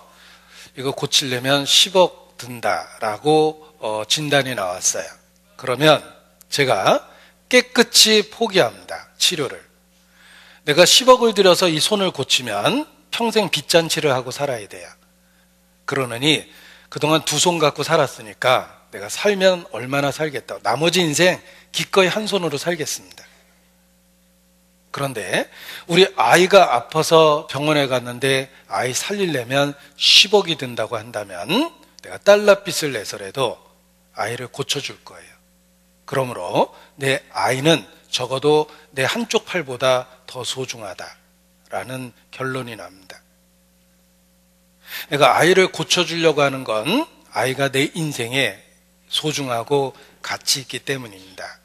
하나님이 우리를 그렇게 여겨주신 거예요. 기꺼이 자기의 피로 우리를 구원하셨다는 말은 너희는 내게 소중하고 가치 있다 라는 걸 확실하게 보여준 거예요. 제가 가장 큰 불행은 자기를 낳은 부모가 자기를 의미 없다고 여길 때 불행한 사람이라고 말씀드렸어요. 부모에게 버림받을 때. 하물며 창조주가 나를 의미 없다고 이야기하면 내가 무엇 때문에 삽니까? 그런데 부모가 나를 정말 소중하고 가치 있게 여겨주는 것처럼 하나님은 내가 얼마나 가치 있고 의미 있는지를 확실하게 보여주셨어요. 그것이 십자가예요. 십자가는 우리 자신이 얼마나 하나님께 의미 있는지를 분명하게 증거해 준 겁니다. 하나님이 자기 피로 우리를 구원하셨거든요. 그래서 나는 나를 위하여 네 허물을 도말하겠다 라고 말씀하신 거예요. 우리가 하나님께 의미 있는 존재라는 거예요. 여기 보십시오. 곧 나는 나를 위하여 내 허물을 도말하는 자니 내 죄를 기억지 아니하리라. 나를 위하여. 이게 중요합니다. 자, 이 많은 죄를 도말, 싹 피로 가려버리셨어요. 이것이 도말이에요. 안 보이죠? 그래서 구원받는다라는 말을 제가 욤 키푸르의 키푸르라는 말로 설명했는데, 여기 나라는 존재가 있으면 하나님이 예수 그리스도의 피로 완전하게 가려놓은 거예요. 이걸 덮어놓다라고 그러죠. 이걸 키푸르라고 그래요. 히브리 말로 덮어놓은 거예요. 예수 그리스도의 피로. 날 구속하시고 도말하셨어요. 내 죄를 싹 가려버리신 거예요. 하나님이 나를 보시면 내 마음에 있는 죄가 보이는 게 아니라 그리스도의 피가 보이는 거예요. 날 예수님처럼 여겨주겠다는 뜻이에요. 예수 그리스도 안에서 나는 모든 죄를 가리움을 받았어요. 그 피가 내 죄를 도말했거든요. 이것이 크리스찬의 영적인 모습이에요. 우리가 영적인 엑스레이를 찍을 수 있다면 구원받은 사람은 다 이렇게 찍히는 거예요. 그리스도로 가려진 상태예요. 그래서 하나님이 나를 보면 예수님처럼 봐주는 거예요. 그것이 예수 믿는 상태입니다. 자, 여기 화면을 봐주세요. 이사야서 44장 22절인데 한 번만 읽으면 기억합니다. 같이 읽어보죠. 내가 내 허물을 빽빽한 구름에 사라진 같이 내 죄를 안개에 사라진 같이 도말하였으니 너는 내게로 돌아오라. 내가 너를 구속하였음이니라. 자, 보세요. 제가 한 번만 읽으면 기억한다고 그랬는데 읽었는데 기억이 안 나시죠? 네, 설명을 들어야 됩니다. 구름이 빽빽하게 가득해서 답답했는데 다시 나가보니까 구름이 싹 사라졌어요. 아침에 안개가 자욱해서 한치 앞이 안 보였는데 밥 먹고 나와보니까 안개가 다 사라졌어요. 우리가 경험하는 일상입니다. 내가 내 허물을 빽빽한 구름에 사라진 같이 내 죄를 안개에 사라진 같이 도말하였으니, 시각적으로 확실하죠? 한 번에 없애버린 거예요. 내가 너를 구속하였음이니라. 너는 내게로 돌아오라. 너는 내게로 돌아오라. 근거가 딱 하나예요. 내가 너를 구속하였음이니라. 하나님이 하신 일이 있죠. 우리 죄를 해결해 주신 거예요. 그래서 돌아와라. 이렇게 말씀하시는 거예요. 내가 너를 구속하였음이니라. 돌아오라. 여러분, 신문에 이런 광고 보신 적 있을 것입니다. 신문에 이런 광고 보신 적 있을 거예요. 이 사람을 찾습니다. 문명기. 아버지께서 애타게 찾는데 아버지가 위독하니 조속히 귀가하기 바란다. 모든 걸 용서한다. 이 광고를 실은 문명기 아버지를 생각해 보세요. 이미 마음의 죄를 용서했어요. 그러니까 돌아오라고 그러는 거예요. 만일 용서하지 않았다면 이 광고 싫지도 않아요. 이 가운데 문명기 씨 계시면 빨리 집으로 돌아가시기 바랍니다. 애타게 찾고 계세요. 여러분, 하나님이 우리를 위해서 광고 내셨다는 거 아세요? 이 사람을 위하여. 내가 내 허물을 빽빽한 구름에 사라진 같이 내 죄를 안개에 사라진 같이 도말하였으니 너는 내게로 돌아오라. 내가 너를 구속하였음이니라. 성경을 통해서 광고하셨어요. 내게로 돌아오라. 근거가 딱 하나죠? 내가 너를 구속했다. 우리 죄값을 갚아주신 거예요. 내가 돌아갈 근거는 딱 하나입니다. 예수께서 나를 위해 죽으셨어요. 그래서 돌아갈 수 있는 거예요. 하나님, 정말 이 모습 그대로 돌아가도 됩니까? 그렇다. 내가 너를 구속했다. 돌아오라. 이렇게 말씀하시는 거예요. 정말 이대로 믿기만 하면 됩니까? 라는 질문을 반복했던 상담자가 있습니다. 전도자는 그렇습니다. 예수님을 믿기만 하면 됩니다라고 대답을 했는데 자꾸 되물어 보더래요. 정말 이대로 믿기만 하면 됩니까? 그렇습니다. 하나님이 하신 일이 있습니다. 그 모습을 지켜보던 분이 찬송가를 썼어요. 감동을 받아서. 그 찬송가가 이 찬송입니다. 내 모습 이대로 주 받으옵소서. 날 위해 돌아가신 주 날 받으옵소서. 내 모습 이대로 주 받으옵소서. 내 모습 이대로 받아주시겠다고 말씀하셨어요. 왜냐하면 내가 너를 구속하였음이니라. 자, 여기 구속이라는 말이 나오는데 꼭 알아야 될 단어 중에 하나입니다. 만약에 천국에 시험 봐서 들어가면 이 문제 나올 거예요. 자, 구원과, 우리가 구원받는다 그러죠? 구원과 구속의 차이점을 논하시오. 뭐 이게 왠지 천국 본고사에 나올 것 같은 문제입니다. 꽤 어렵게 보이죠? 자, 구원과 구속의 차이점이 무엇인지 보십시오. 구원은 구할 구자죠. 당길 원자라고 해서 손을 내밀어서 적극적으로 이렇게 끌어당겨주는 걸 구원이라고 그래요. 그래서 구원은 위기로부터 성공적으로 벗어나다예요. 성경은 아주 쉬운 말로 번역합니다. 구원, 곧 죄사함을 알게 하셨다. 자, 위기로부터 성공적으로 벗어나는 것, 죄사함, 이것이 구원입니다. 그럼 구속이 무엇일까? 문제는 이 말이 어려워요. 보세요. 구할 구자에다가 살속자, 바꿀 속, 무역할 속 이렇게 이야기합니다. 대가가 지불됐다라는 의미에서 살속자예요. 대가가 지불돼서 구원했다라는 뜻이 구속입니다. 그래서 이걸 영어로 redemption이라고 그러는데 이 말을 쓰는 경우는 빚을 못 갚아서 노예로 팔려가면 대가를 지불하고 풀어줍니다. 그걸 redemption이라고 그래요.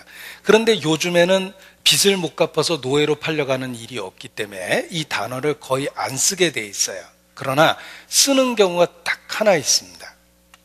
인질극 벌였을 때. 그때 돈을 주는 걸 리뎀션 한다고 그래요. 어떤 분이 필리핀에 여행 갔습니다. 관광 갔다가 행방불명이 됐는데 한 달 정도 지나서 고향으로 편지가 왔습니다. 빨가벗겨서 꽁꽁 묶여서 있는 모습으로 사진이 찍혀서 왔는데 납치됐어요. 10억 원을 내지 않으면 팔과 다리를 교대로 잘라서 보내겠다고 써 있었어요. 끔찍하죠? 온 집안 사람이 모여서 회의를 했고 동네 사람들이 다 협조를 했습니다. 생사람을 죽게 할 수 없으니 10억을 만든 거예요. 그분을 기억하고 있는 모든 사람들이 다 돈을 모았대요. 그래서 10억을 마련해서 돈을 보내줬어요. 다행히 손발이 묶인 상태에서 고속도로에 버려진 모습으로 발견됐는데 살아있었어요.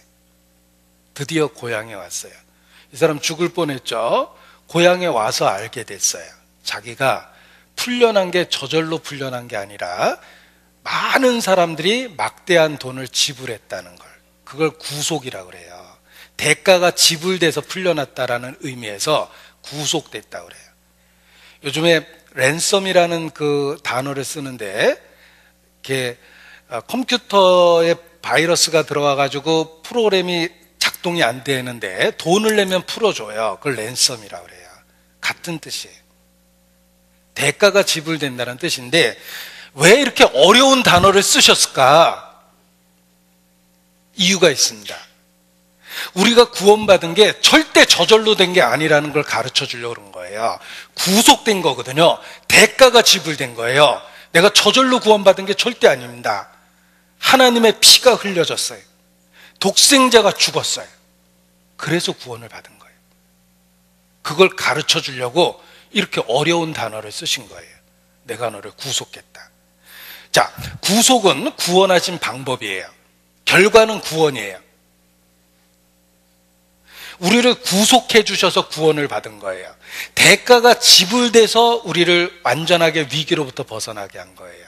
그래서 성경은 구원받는다는 말도 쓰지만 구속받았다는 말도 써요. 그 이유는 대가가 지불됐다는 걸 너 알아야 된다, 이런 뜻이에요. 내가 저절로 구원받은 게 아니에요. 하나님의 독생자가 죽었어요. 생각해보면 천국 간다는 확신이 생겨요. 왜냐하면 잘 보세요. 내가 만약에 죽어서 지옥 가면 무섭죠. 그러나 억울하진 않아요.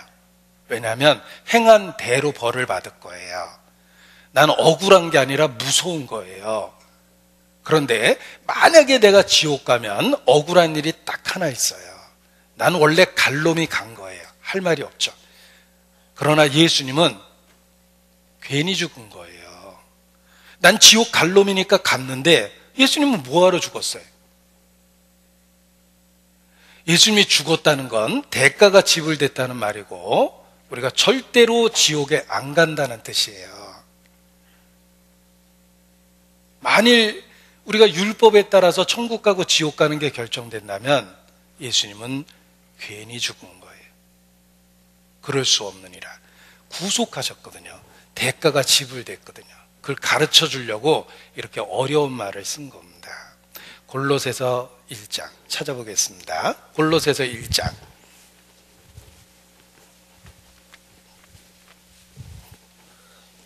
골로새서 1장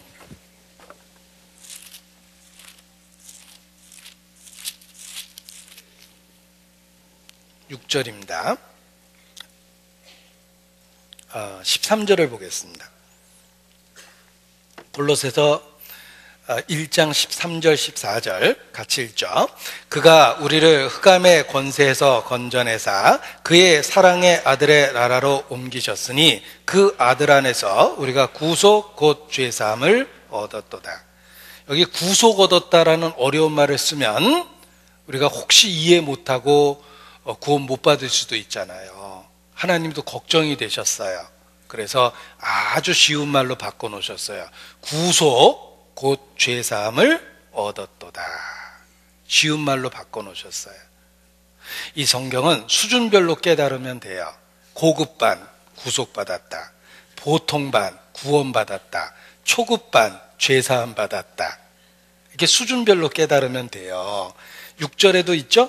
이 복음이 이미 너희에게 이르매 너희가 듣고 참으로 하나님의 은혜를 깨달은 날부터 너희 중에서와 같이 또한 온 천하에서도 열매를 맺어 자라는도다.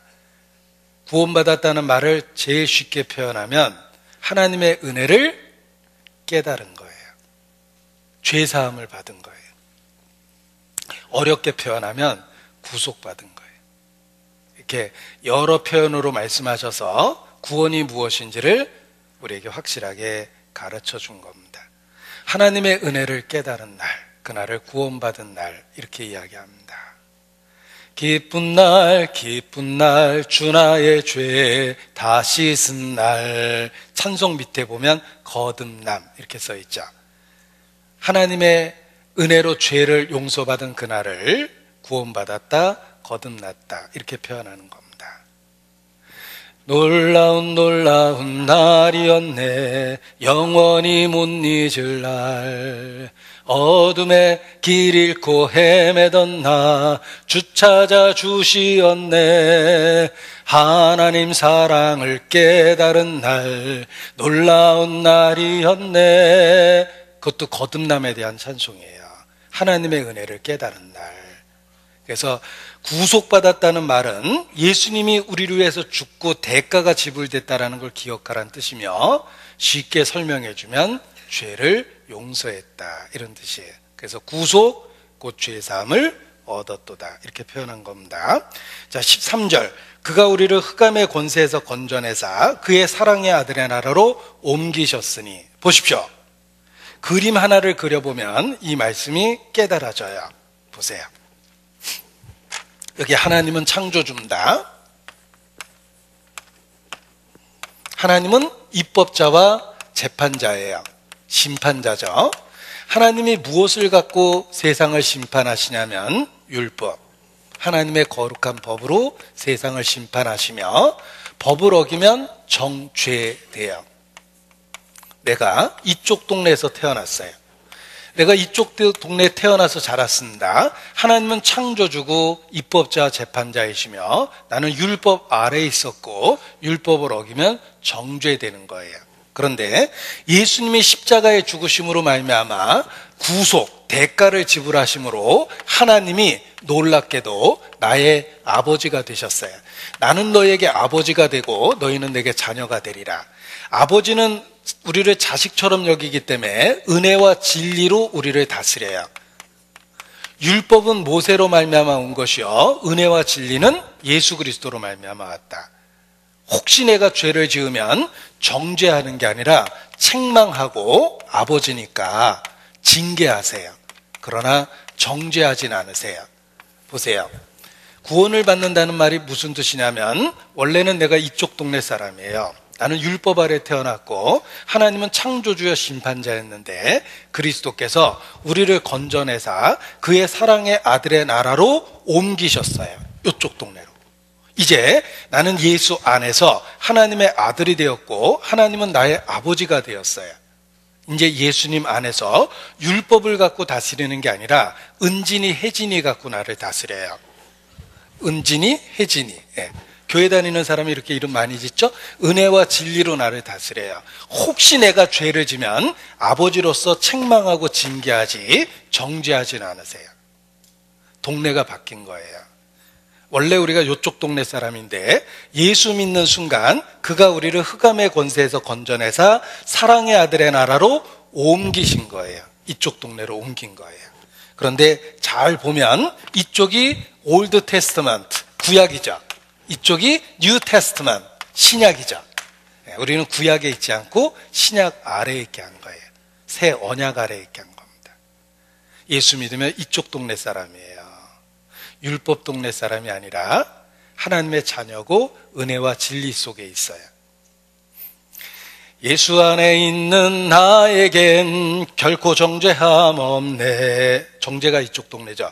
생명의 성령의 법이 해방하였네. 이쪽 동네 와 있는 거예요.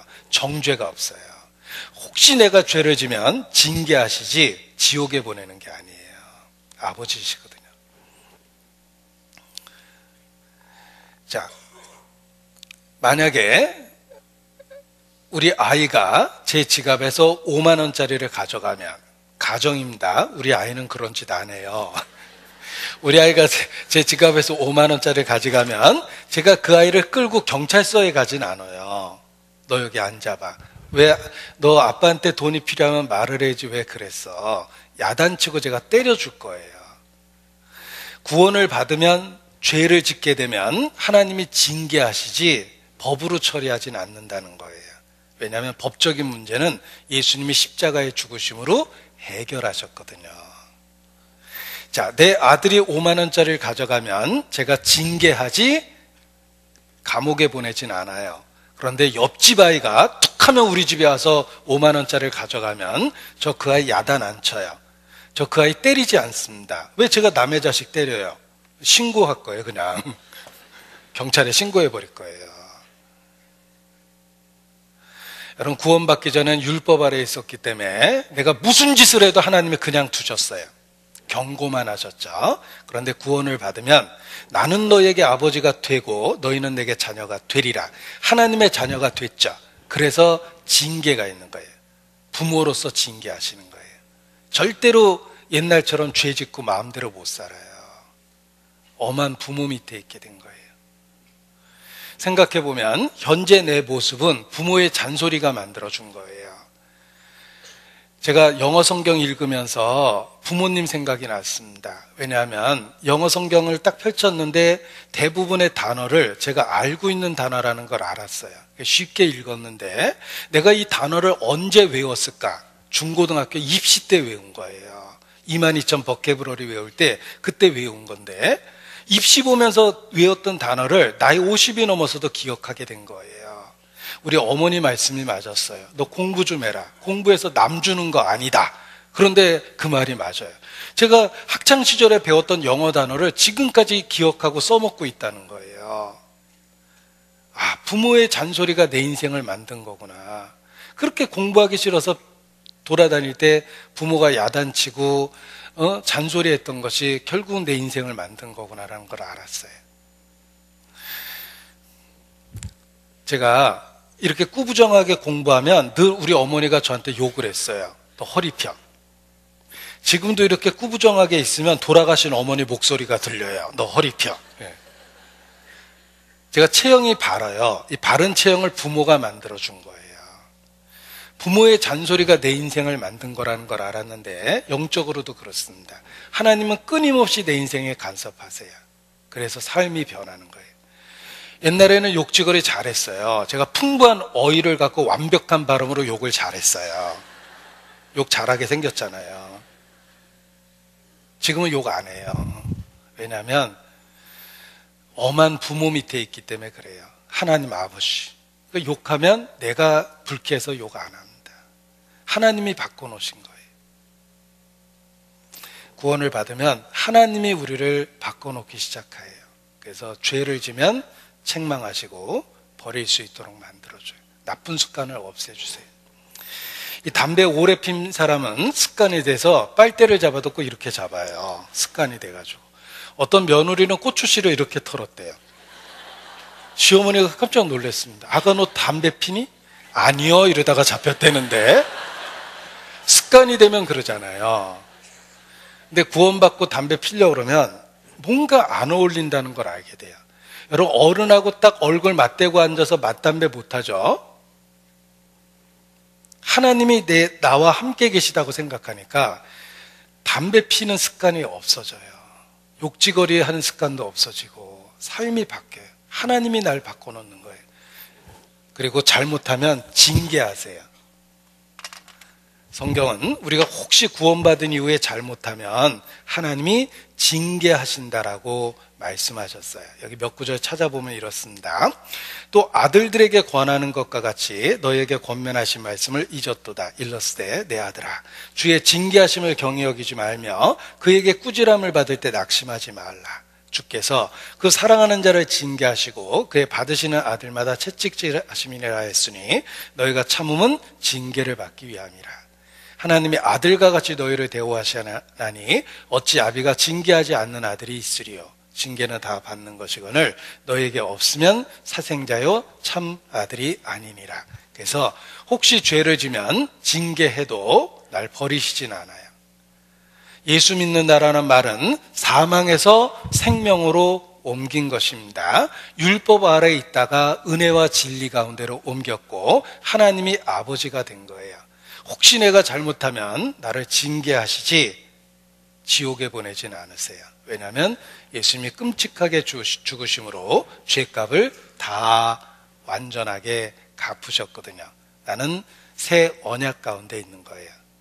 구약 동네가 아니라 신약 동네에 있는 거예요. 그런데 여러분 구원을 못 받은 목사는 꼭 이걸 섞어서 가르칩니다. 섞으면 안 돼요. 처음 교회 나온 사람한테 하나님이 당신 아버지래요. 그러니까 율법을 지켜야 된대요. 율법 어기면 지옥 간다 그러죠? 자백하면 용서해 준대요. 이걸 섞어서 가르치는 거예요. 새 포도주를 검 푸대에다 넣으면 푸대도 버리고 포도주도 버린다. 섞으면 안 돼요. 은혜는 은혜로 된 것이지 율법으로 된 것이 아닙니다. 우리가 구원받은 것은 율법으로 된 것이 아니라 은혜로 된 거예요. 그리스도의 피로 된 것입니다. 그런데 구원을 못 받으면 이게 자꾸 섞여요. 그래서 혼란한 거예요. 섞으면 안 돼요. 우리는 어둠에서 빛으로 옮겨왔어요. 사망에서 생명으로 옮겼습니다. 내가 진실로 진실로 너에게 이르노니 누구든지 내 말을 듣고 나 보내신 이를 믿는 자는 사망에서 생명으로 옮겼고 심판에 이르지 아니하나니 말씀하셨어요. 사망에서 생명으로 옮겼고 심판에 이르지 않습니다. 이쪽 동네에 있게 한 거예요. 새 언약 가운데 있게 하신 거예요. 섞으면 안 됩니다. 자, 하나님은 나의 아버지가 되었습니다. 구원받을 때 하나님은 나의 아버지가 된 거예요. 그리고 나를 양육하세요. 어떻게 양육하시냐면 교회를 통해서 양육하세요. 나와 함께 계시며 나를 양육하십니다. 부모님의 은혜는 낳아주는 것으로 끝나는 것이 아니라 낳아주고 길러준 거예요. 하나님의 은혜는 구원해 준 것으로 끝나는 것이 아니라 나를 양육하세요. 나를 어떻게 양육하시냐면 보라, 세상 끝날까지 내가 너희와 함께 있으리라. 나와 동행하시며 나를 보호하시며 인도하시며 양육하세요. 그래서 삶 속에서 주님이 함께 하시고 있다는 것을 체험하게 됩니다.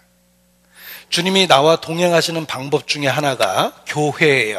교회는 그의 몸이죠. 교회를 통해서 나와 함께 계세요. 따라서 올바른 신앙생활을 할 수 있는 비결은 올바른 교회에 있는 거예요. 어느 교회가 올바른가?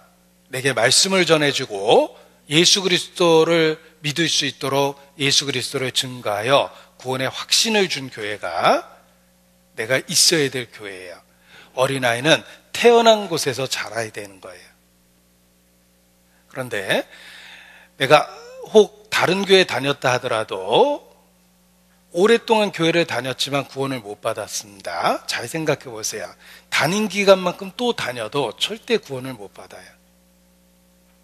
처음부터 진리가 없었기 때문에 그래요.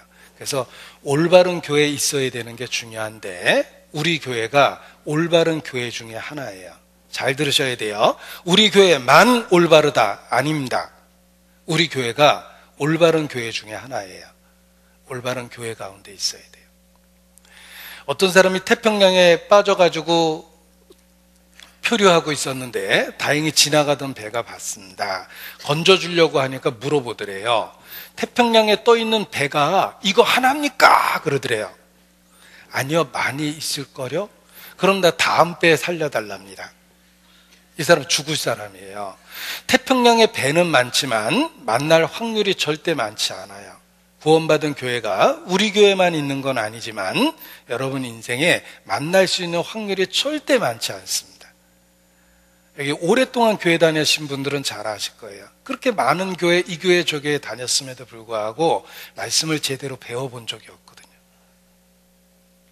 올바른 교회에 있어야 돼요.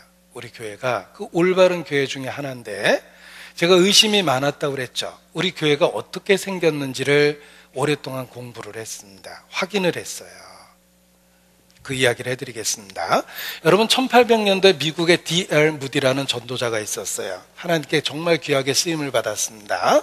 D.L. 무디를 영국 캠브리지 대학에 있는 학생들이 초대를 했습니다. 캠브리지 대학에 설교를 갔는데 이 영국의 그 캠브리지 대학의 학생들이 유명한 D.L. 무디라는 전도자를 초대한 거예요. 그래서 무디의 설교를 듣고 구원을 받은 그 학생들 중에 7명이 선교사로 가겠다고 자원을 합니다. 그것이 역사에 나오는 캠브리지 7인이에요. 캠브리지 명문대학교 학생 7명이 선교사를 지원했는데 다 사회적인 유명인사였습니다. 예를 들면 크라켓 선수였던 C.T. 스터드, 그가 선교사를 지원했어요. 우리말로 박찬호가 선교사 갔다는 거하고 똑같은데 그 당시에 영국이 발칵 뒤집혔어요. 명문대학교 학생 7명이 다 선교사를 갔고 중국에 가고 인도에 가고 아프리카에 가서 죽었어요. 그 C.T. 스터드라는 청년이 D.L. 무디의 설교를 듣고 구원받은 학생이에요. 선교사를 지원해서 중국에 가고 인도에 가고 아프리카 갔는데 그가 선교단체를 하나 만들었어요. 영국에 있는 선교단체인데 월드 와이드 이벤젤리즘 포 크라이스트라는 선교단체를 만들었습니다. 세계 십자군 선교회라고 그래요. 그리고 C.T. 스터드가 죽은 이후에 그의 사위인 놀만 그랍 박사가 여기 지도자가 됐어요. 놀만 그랍 박사가 한국의 교회가 많은 것을 보고 감동을 받았는데 충격을 받았어요. 교회는 많은데 거듭난 그리스도인이 너무 적었어요.